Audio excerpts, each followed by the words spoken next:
Paz do Senhor Jesus, irmãos. Apocalipse capítulo 11 nos fala sobre duas coisas importantes. Primeiro, o fato de que haverá um templo antes da volta do nosso Salvador. Não vamos confundir a volta do nosso Salvador com o arrebatamento. São duas coisas diferentes. Mas, na continuação desse capítulo 11, vai falar das duas testemunhas, não é? E a partir do verso 3 do capítulo 11 diz assim: E darei poder às minhas duas testemunhas, e profetizarão por 1260 dias. Irmãos, a palavra profetizar não tem o sentido só como a ideia da religião estabeleceu, que é a pessoa que conta o futuro, ou que vai dizer o que vai acontecer no futuro. A profecia no Novo Testamento é ensinamento. O ministério de profeta, que é um ministério que trabalha juntamente com o ministério de mestre, então o profeta ele tem este papel de explicar as coisas de uma maneira simples e que todos possam compreender. Por isso aparece essa expressão, que eles vão profetizar. Isso quer dizer, eles vão ensinar de maneira simples alguma coisa, não é? E eles terão poderes, sabemos os poderes que eles terão, não é? Que são os poderes semelhantes ao que teve Moisés, não é? Então vamos ver o que diz assim: E se alguém lhes quiser fazer mal, fogo sairá da sua boca, e devorará os seus inimigos, e se alguém lhes quiser fazer mal, importa que assim seja morto. Então veja a coisa como é bastante séria. Mas eu queria, para nós não lermos todo o texto, que é longo, nesse texto eu queria mostrar aos irmãos a impossibilidade do arrebatamento se dar no meio da tribulação ou, como alguns acreditam, no fim. Não faz, de fato, o menor sentido. Essas duas testemunhas, elas têm um papel fundamental para o tempo do fim. O Senhor Deus falou que, quando chegasse o tempo do fim, os jovens teriam visões e os velhos teriam sonhos. E eu tenho sonhos de Deus. E nesses sonhos é curioso, porque a Bíblia é anunciada a mim. E como é que eu posso discernir se aquilo provém de Deus ou não? Lendo as Escrituras e vendo se aquilo que foi vivido ou aquilo que eu soube no sonho procede da Bíblia. Não é sempre que isso acontece, mas o que eu vou contar aos irmãos foi um sonho. Eu sonhei que eu contemplava em Jerusalém as duas testemunhas. Elas estavam ali e eu as vi. Eu sei como elas são no sonho e eu sei o que elas pregam. Eu sei qual é o assunto, eu sei qual é o tema.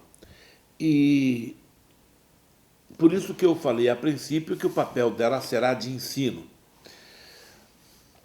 As duas testemunhas que eu vi no sonho, uma é velha, é um senhor de idade, ele tem barbas longas, cabelos crescidos, ele tem cabelos cobrindo toda a cabeça, e as barbas descem, brancas, e as roupas dele não eram brancas, era uma espécie de um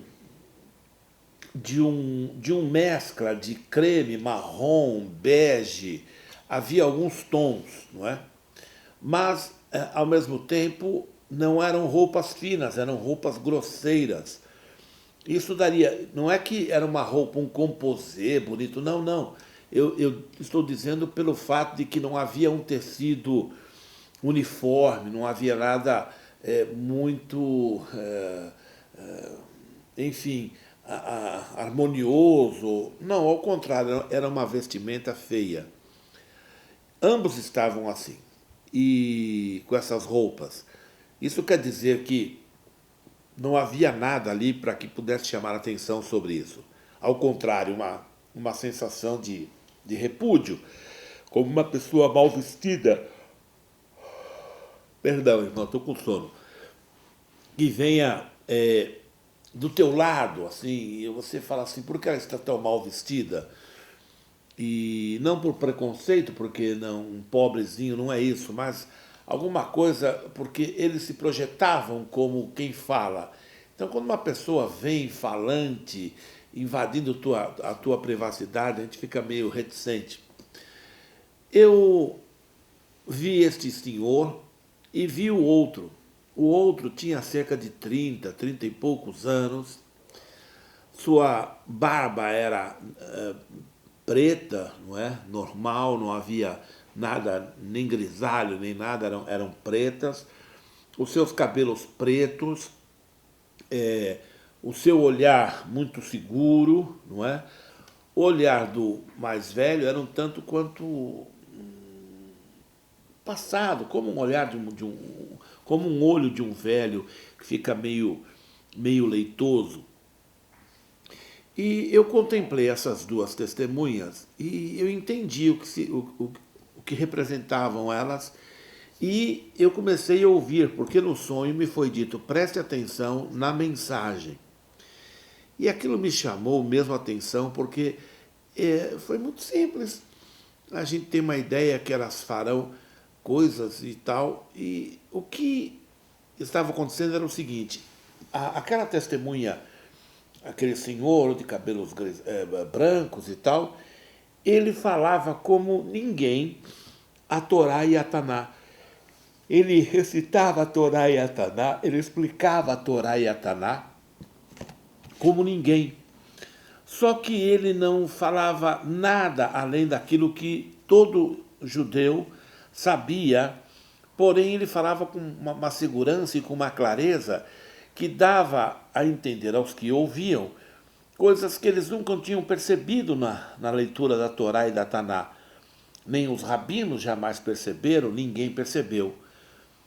Consequentemente, a outra testemunha completava o que esta primeira dizia, explicando o que ele estava ou o que ele tinha dito.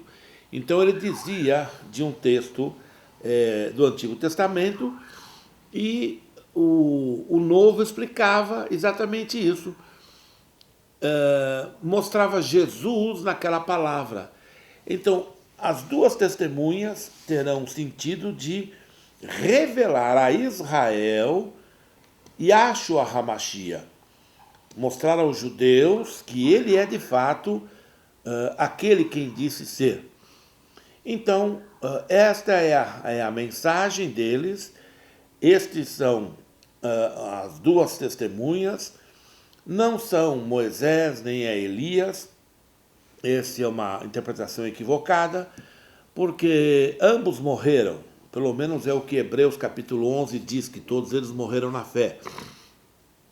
Mesmo porque quando a gente imagina que Elias subiu ao céu, porque isso diz a Bíblia, mas subiu ao céu não é na glória, num redemoinho, ninguém sabe o redemoinho onde o levou e onde o largou, e qual foi o fim do corpo físico dele. Por que eu sei disso? Porque a Bíblia diz que ninguém jamais subiu aos céus, exceto aquele que do céu desceu, que é o nosso Salvador, Yahshua, não é? O nosso bendito e querido Salvador. Esse Salvador é revelado nas duas testemunhas com a mensagem delas. E, para não ficar muito longo, eu quero ir direto ao assunto. Em Atos 2, o Senhor Jesus disse aos discípulos, ficai na cidade de Jerusalém, até que sejais revestido com o poder do Espírito Santo que há de vir sobre vós. E ser-me-eis testemunha em Jerusalém, na Judéia, Samarim e aos confins da terra. Sabemos que isso se deu 15 anos depois, sabemos que já não havia mais a necessidade da pregação, principalmente nas terras da Judéia, Por isso, a mensagem foi levada a Cornélio, o primeiro gentil, na história, a ser aceito como redimido e fazendo parte da família dos santos. E, então, quando o Evangelho cumpriu o seu papel em Jerusalém, este Evangelho saiu por todo o mundo. Mas nesse texto, Jesus diz assim, que nós seríamos suas testemunhas. Irmãos, ouçam, é impossível que haja dois testemunhos ao mesmo tempo. Um é o testemunho da igreja, o outro é o testemunho das duas testemunhas. Então, cada um tem o seu lugar. Não é possível colocar as duas testemunhas junto com a igreja. A igreja terá que sair da terra antes, porque senão ficaria confuso. Não é? Ficaria muito confuso nós testemunhando, como temos feito, e ao mesmo tempo eles testemunhando em Jerusalém para todo o mundo. Por que eu sei que para todo o mundo? Porque diz que as nações ficarão observando os corpos deles mortos na praça e festejarão e darão presentes. Isso quer dizer que será anunciado tamanha degradação moral da humanidade que terá prazer em ficar contemplando dois corpos mortos, se foram mortos por eles, né, pela besta que emerge da terra do mar. Esta besta vem e mata as duas testemunhas. Então, é impossível, irmãos, eu vou encerrar agora, é impossível que a igreja esteja presente no ministério das duas testemunhas. Então, nós teremos que necessariamente colocar o arrebatamento antes das duas testemunhas. Então, eu proponho aos irmãos estudarem um pouco as Escrituras e verem se tem que ser antes, e de fato tem que ser.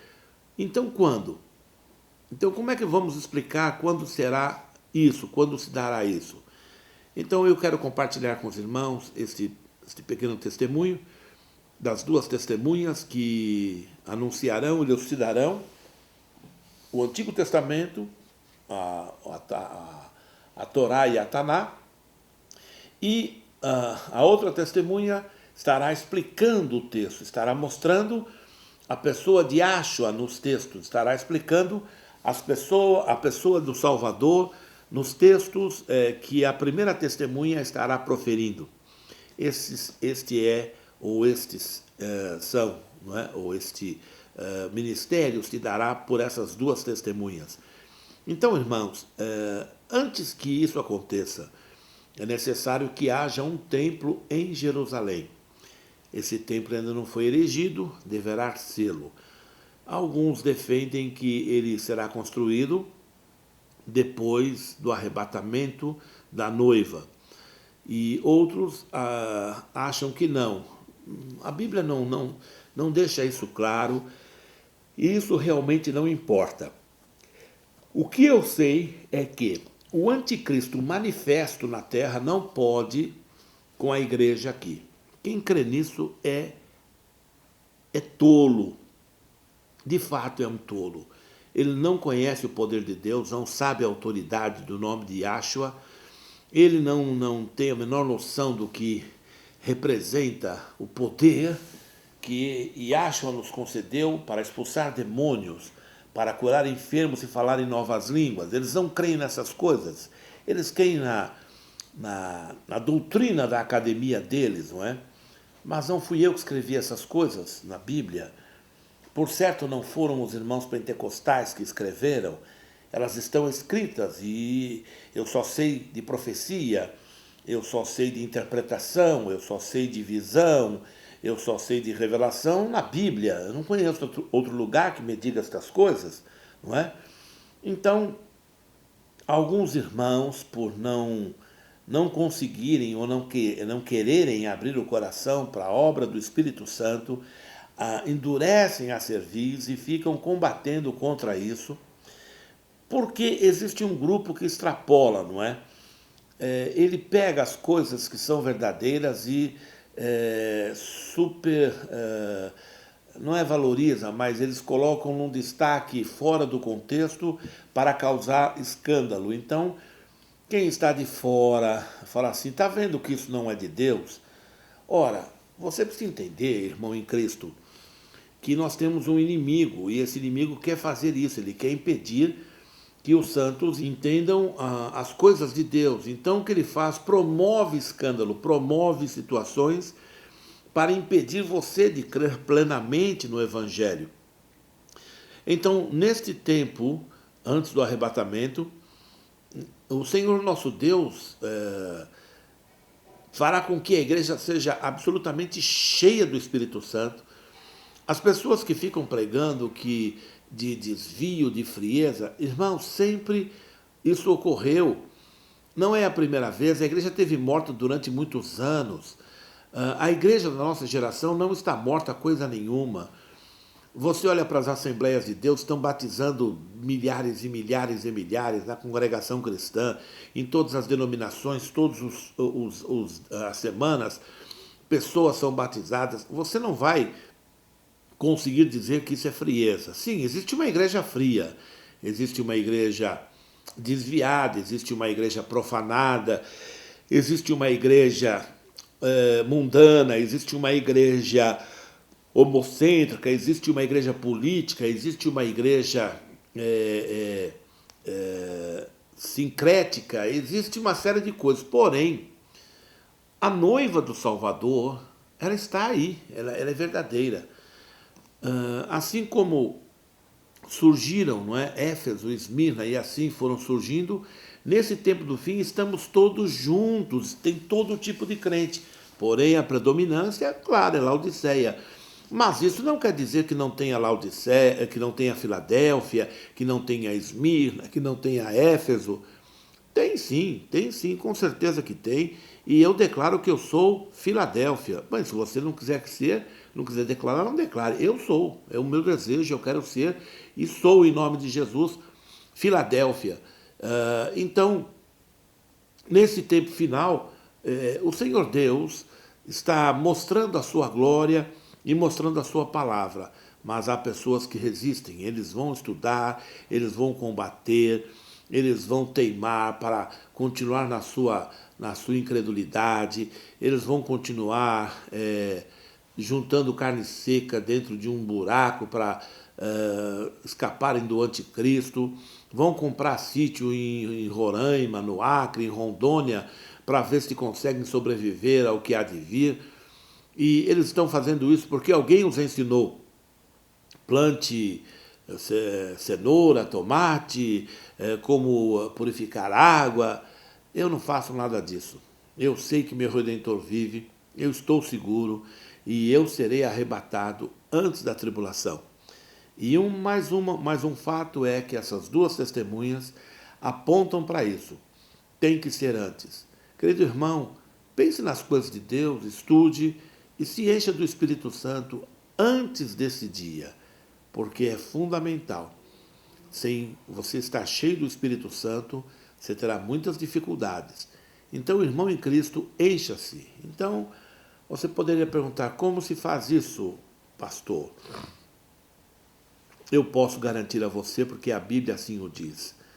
Falando entre vós com salmos. Não é com murmuração, irmão. Não. Não é com queixa. Não.